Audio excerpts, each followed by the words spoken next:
What if an entire civilization built magnificent cities, filled them with towering temples, and then simply walked away? No invading army burned these cities down. The buildings still stood, yet the people who built them vanished into the jungle. Why would anyone abandon everything they had spent generations creating? The Maya civilization flourished across what is now southern Mexico, Guatemala, and Belize, reaching its peak between 250 and 900 CE. Their cities were not simple villages. Places like Tikal, Calakmul, and Copan had towering stone pyramids, palaces, and plazas, ruled by kings who claimed divine authority.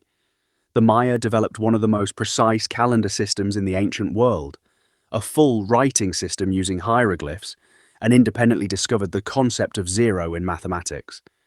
Tikal alone may have supported over 60,000 people, an astonishing number for a city surrounded by dense rainforest. Unlike Egypt with its Nile or Mesopotamia with its rivers, the Maya had no major rivers in many regions. They relied on seasonal rainfall and an impressive system of reservoirs and canals. It was ingenious, but it meant their entire civilization depended on something unpredictable, the weather. For centuries this worked. Cities thrived, trade expanded, and kings competed to build ever taller temples. But by the 8th and 9th centuries, something shifted. New construction slowed. Fewer monuments were carved celebrating royal victories. Populations began to decline. Over roughly a century, many great southern cities were abandoned. Their temples left standing empty as jungle slowly reclaimed the stone.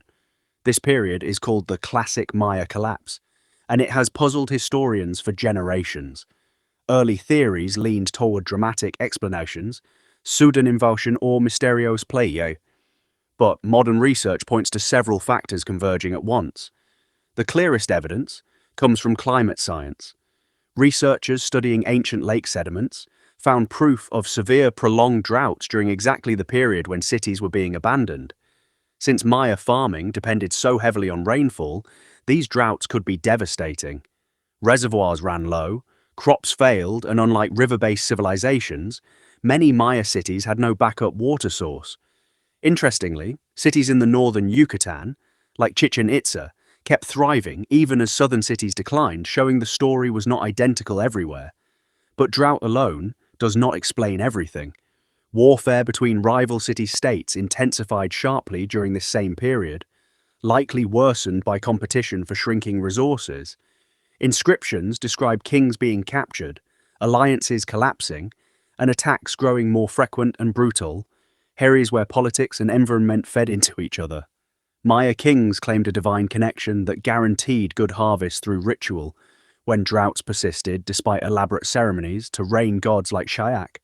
That trust between rulers and their people began to crumble. If a king could no longer convincingly claim divine favor, why would anyone keep supporting him? To maintain labor forces.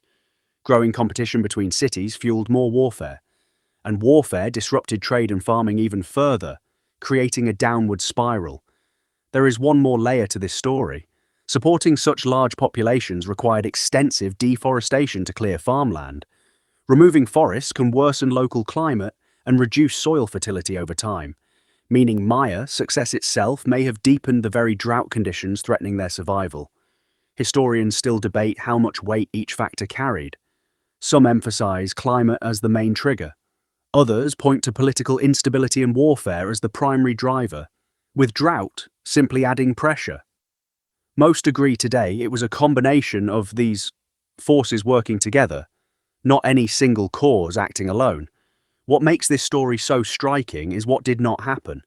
The Maya people themselves did not disappear. Millions of their descendants live across Central America today, carrying forward traditions passed down through generations. What collapsed was not an entire culture, but the specific political systems of the southern lowland cities. Many communities simply moved elsewhere, especially toward northern cities, that continued flourishing for centuries after places like Tikal fell silent. So when you see photographs of ancient Maya temples rising from jungle canopy, you are not looking at a civilization that mysteriously vanished. You are looking at the remnants of a system that grew too dependent on fragile rainfall, too entangled in rivalry, and unable to adapt quickly enough when multiple pressures hit at once. The lesson feels remarkably relevant today. Advanced civilizations are not immune to collapse simply because they have impressive engineering or powerful rulers. When environment, trust, and resources all fail together, even the grandest achievements can become vulnerable. The jungle did not destroy these cities.